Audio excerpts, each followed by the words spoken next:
Happy birthday to Swapna, happy birthday to you.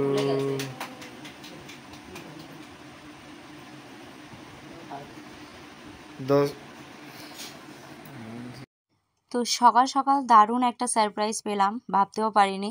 কারণ হচ্ছে আগের দিন রাত্রে পর্যন্ত আমি জানতে পারিনি যে ওর ওটা মনে আছে। আমি তো ভেবেছিলাম ভুলেই গেছে কাজের চাপে।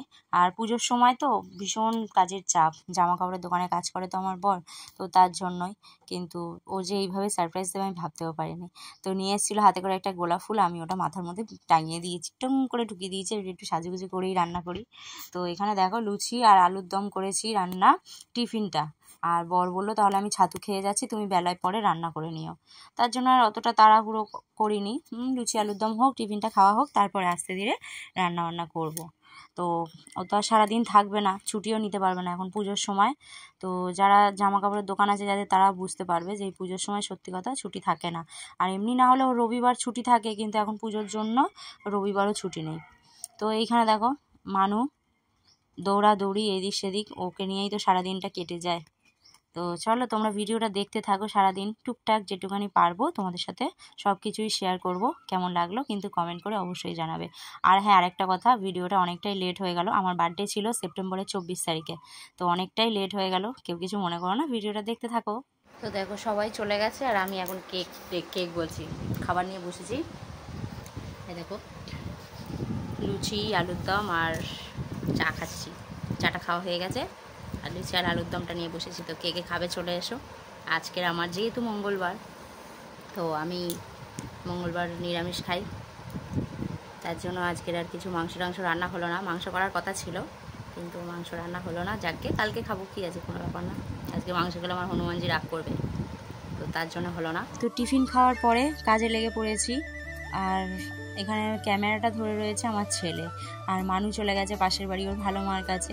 তো আমি বললাম এই সুযোগ ফাঁকা আছে ঘরটা, তাড়াতাড়ি করে বিছানা টিছানাগুলো একটু ঝেড়ে নিই। তো চাদরটা অনেক দিন ধরেই নোংরা হয়েছিল, চেঞ্জ করবো আজ নয় কাল, কাল নয় পরশু, এইভাবেই জানো তো। মাঝে মাঝে না ইচ্ছাই করে না। আর কদিন ধরে আমার শরীরটাও খুব খারাপ ছিল, তার জন্য কাজে ঠিক মন ছিল না।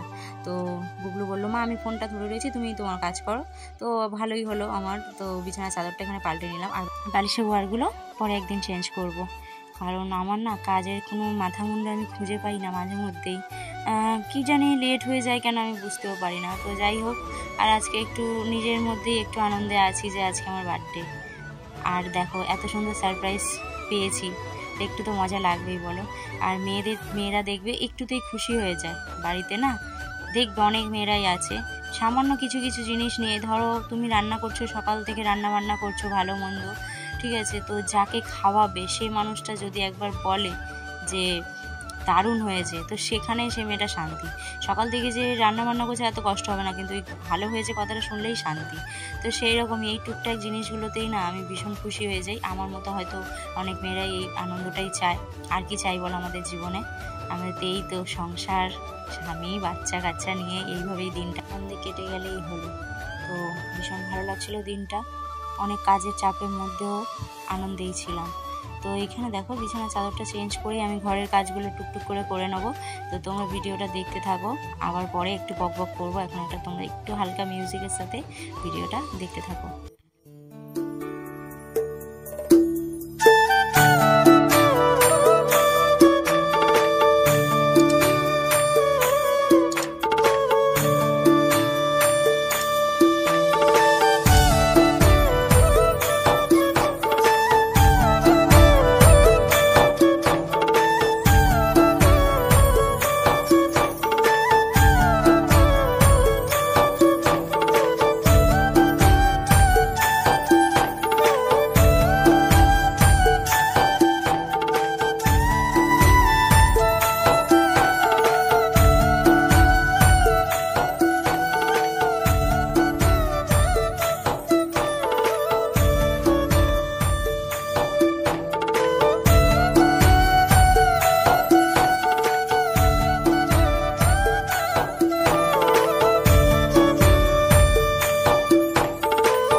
পুজো দেওয়ার পর একটু চলে এলাম আয়নার সামনে একটু সাজুগুজু করতে।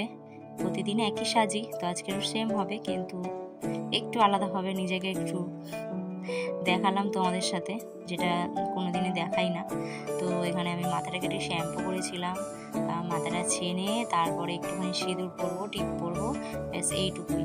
তার মধ্যে একটা জিনিস তোমাদেরকে বলি, যারা সবে বিয়ে করেছো তাদের জন্য কথাটা বলি, যখনই তোমরা সিঁদুর পরবে স্নান করে উঠে, অবশ্যই চুলটা একটা ক্লিপ দিয়ে বা একটু খোপা করে তারপরে সিঁদুরটা পরবে, কারণ চুল খুলে বউদের সিঁদুর পরতে নেই। আমি এটা জানি, আমাকে বলেছিল আমার মাসি, ঠিক আছে? তো সেই থেকে আমি সেইভাবেই করি। তো তার জন্য তোমরা যদি যারা জেনে থাকো তারা একটু কমেন্ট করো যে এটা কি মানে সবাই মানো, আর এটা কি সত্যি? আর আমি এটা মানি, কারণ মাসি বলেছিল, তার জন্য আমি এটা মানি, কারণ চুল খুলে নাকি সিঁদুর পরতে নেই। তো যার ভালো লাগবে অবশ্যই এই নিয়মটা মেনো, স্বামীর মঙ্গলের জন্য অন্তত।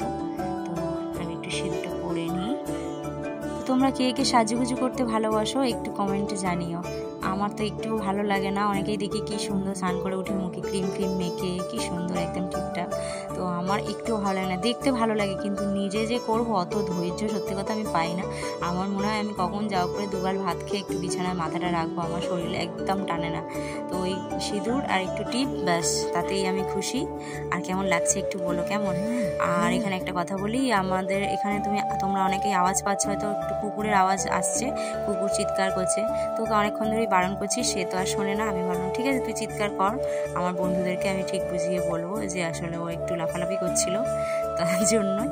তো চলো ভিডিওটা দেখতে থাকো, কেমন লাগলো একটু কিন্তু জানাবে অবশ্যই। তোমরা দেখো চলে এসেছি রান্নাঘরে, তো রান্না হচ্ছে, প্রেশারে হচ্ছে, আর ওটা হয়ে যাক তোমাদেরকে দেখাচ্ছি। সিটিটা এখনো হয়নি। তো সকালবেলা রান্না বলতে কিছুই হয়নি, কারণ হচ্ছে বাবা যাবে, কিন্তু ওই যে কেক ফেক কাটাকুটিতেই ব্যাস টাইমটা ওখানে অনেকটা হয়ে গেছে। তো লুচি আলুর দম করে দিলাম, টিফিনে নিয়ে গেছে, আর ছাতু খেয়ে গেছে। বলো তোমরা দুপুরবেলা কিছু একটু বানিয়ে খেও, কিন্তু ঘরের কাজ করতে করতেই আমার রান্নার টাইম পার হয়ে গেছে।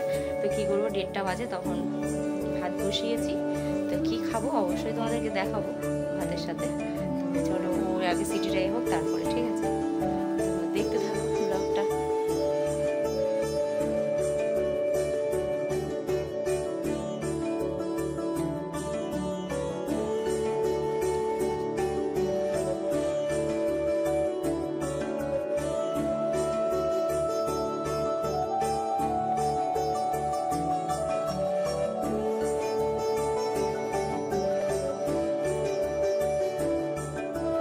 খাওয়া দাওয়া কমপ্লিট হলো, আর বাইরের অবস্থা খুবই খারাপ, মানে কি বলবো, মেঘলা মেঘলা ওয়েদার, তার মধ্যে ঝিরঝির করে বৃষ্টি পড়ছে। ওই জন্য জামা কাপড় যা ছিল সব ঘরে তুলে দিয়ে মেলে দিয়ে, আর ওদেরকে ঘুমাতে বলেছি, জানি না ঘুমিয়েছে কিনা, পুরো অন্ধকার দেখো। তো খাটে শুয়ে আছে, আর আমি এই ঘরে এলাম একটুখানি লাইভ করবো বলে। তো বন্ধুরা সাথে থাকো, আবার সন্ধ্যাবেলা দেখা হবে। তা কি বলবো, মানে জন্মদিন নামেই সেইভাবে তার কিছুই না। আসলে এটা প্রত্যেক বছরই আমার হয়, কারণ হচ্ছে পুজোর সময় তো বরের ছুটি থাকে না, ও তাও যতটা পারে চেষ্টা করে। আর ছুটি না থাকলে কী হবে বলো, লোকের দোকানে কাজ, তাই না? যেটুকুনি করেছে এটাই আমার কাছে অনেক, আর কি চাই, ঠিক আছে? তো যাই হোক, তাতেই আমি আনন্দ যে সকাল সকাল উঠে আমাকে ওইভাবে কেকটা কাটিয়েছে, ওটাই আমি খুশি। তো চলো রাতে দেখা যাক কি হয় না হয়, বুঝতে পারছি না। ফোন করে বললো দেখছি আমি কি করতে পারি, হুট করে রান্না বসিও না, এরকমভাবে তো বললো, এখন জানি না কি হবে। তো চলো একটুখানি লাইভ করে একটু রেস্ট নিই, তারপরে সন্ধ্যাবেলা দেখা হবে, কেমন? আর গুগলু যাবে আবার 4:30টায় পড়তে। তো ঠিক আছে, চলো সন্ধ্যাবেলা দেখা হবে।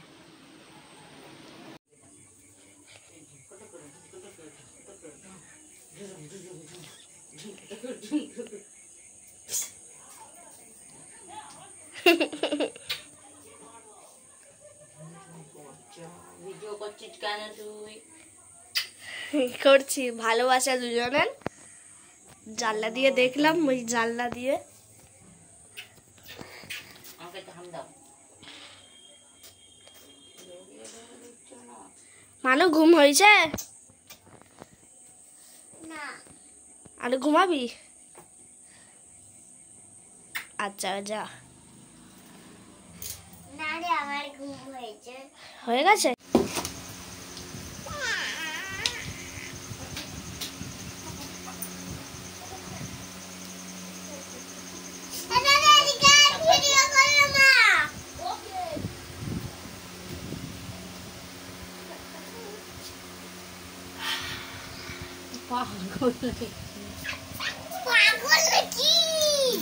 তো দেখো দুপুরবেলা রান্না করতে দেরি হবে না কেন, আমি একদম বাইরে ঘরের কাজ করে বাইরে চলে গেছিলাম। কলপাড়ের দিকে গিয়ে দেখি বেশ কচু শাকগুলো হয়েছে, দেখতে কি ভালো লাগছিল। আর আমার বর না কচু শাক খেতে ভীষণ ভালোবাসে, তো ওর জন্য আর লোভ সামলাতে পারলাম না, ও তো আমাকে সারপ্রাইজ দিয়েছে, তো ওর জন্য একটুখানি রান্না করি। তো কচু শাকগুলো তুলে নিয়ে ধুয়ে পরিষ্কার করে রেখেছি সন্ধ্যাবেলা বসে কাটবো বলে। তো এখন চাটা খাওয়ালো, ওদেরকেও টিফিন খাওয়ানোর পরে আমি বসে পড়েছি কচু শাকগুলো কাটতে। তো যারা নতুন আছো আমার চ্যানেলে, যারা নতুন এসেছো তাদের জন্য এরকম ভিডিও আমি এর আগেও সেরেছি, আমার ব্লগ ভিডিওতে তোমরা দেখতে পাবে। তো আমি আবার করে বলছি নতুনদের জন্য, এইভাবে হাতে যদি প্লাস্টিক বেঁধে নিয়ে কচু শাক কাটো তো তোমাদের দেখবে হাতে আর কোনো দাগ হবে না। কারণ এই কচু শাক খেতে ভালো লাগে, কিন্তু এই কাটার পরেই হাতের যে অবস্থা হয় না, মানে নিজের হাত দেখলেই নিজের কেমন যেন হয়, নখগুলো কেমন কালো কালো হয়ে যায়। তো তার জন্য এই হাতে এইভাবে যদি এই সাদা পলিথিনগুলো বেঁধে নেওয়ার পরে যদি কচুটা কাটো, তোমার হাত যেরকম পরিষ্কার সেরকম পরিষ্কারই থাকবে, আর হাত চুলকানোর কোনো ভয় থাকবে না। আর বর্ষায় যারা কচু শাক খাও তাদের জন্য বলি, কচু শাকটা নামানোর আগে অবশ্যই একটুখানি লেবুর রস বা একটু তেঁতুলের কাক মিশিয়ে দিলে আর গলা কিটোয় না। তো আমাদের এই কচুগুলো সত্যি খুব ভালো, গলা কিটোয়নি। তাও আমি লেবুর রস দিয়েই রান্না করি যখনই করি না কেন, কিন্তু গলা কিটোয় না, কোনোদিন আজ পর্যন্ত হয়নি। তো এইভাবেই আমি কচুগুলো সব ঝটপট করে কেটে নেবো। আর মানুকে আমি বলছি, মানু তুই ঘরে যাও, বলছে না আমি দেখবো। তা আমি ওকে ওটাই বললাম যে শিখে রাখ, কারণ সবসময় তো আর আমি করে দেবো না। বলছে হ্যাঁ হ্যাঁ তুমি কেটে দাও, আমি রান্না করে নেবো বলে আবার উঠে দাদার সাথে খেলতে চলে গেল। তো এইভাবেই সন্ধ্যেটা গেল আর কি, আমার জন্মদিনের দিনটা এইভাবেই কেটে গেল। এটা আমার প্রতি বছরই হয়। তো ভীষণ ভালো লাগলো, সকাল থেকে সারা দিন এইভাবেই সময়টা কাটালাম। আর আমার এটা তো ডেলি রুটিন, এইভাবেই আমার সময়গুলো কাটে। তো কেমন লাগলো ভিডিওটা কমেন্ট করে কিন্তু অবশ্যই জানাবে তোমরা। বন্ধুরা আজকে সারাদিনটা কেমনভাবে কাটালাম, যেটুকুনি পেরেছি তোমাদের সাথে শেয়ার করেছি। তো আর কি বলবো, কিছু বলার নেই। তো আমরা ঘুমোতে চলে এসেছি, আর এই যে দুজনে এখানে ঘুমাচ্ছে, আর আমিও চলে এসেছি এই ঘরে ঘুমোতে। আর রাতে আর খাওয়া দাওয়ার কিছু শেয়ার করলাম না, কারণ ওরা তিনজনে চাউমিন খেলো, আমি আর চাউমিন খাইনি, কারণ জানোই নিরামিষ আমার। তো ওর জন্য আমি একটুখানি মুড়ি খেলাম, সকালে একটু আলুর দম ছিল, ওই আলুর দম দিয়ে মুড়ি খেলাম আর চলে এসেছি শুতে। তো চলো সবাইকে গুড নাইট আর টাটা। আজকের মতো ভিডিওটা আমি এখানেই শেষ করছি। ভালো লাগলে আমার চ্যানেলটাকে সাবস্ক্রাইব করে দিয়ে আমার পাশে থেকো। টাটা সবাইকে।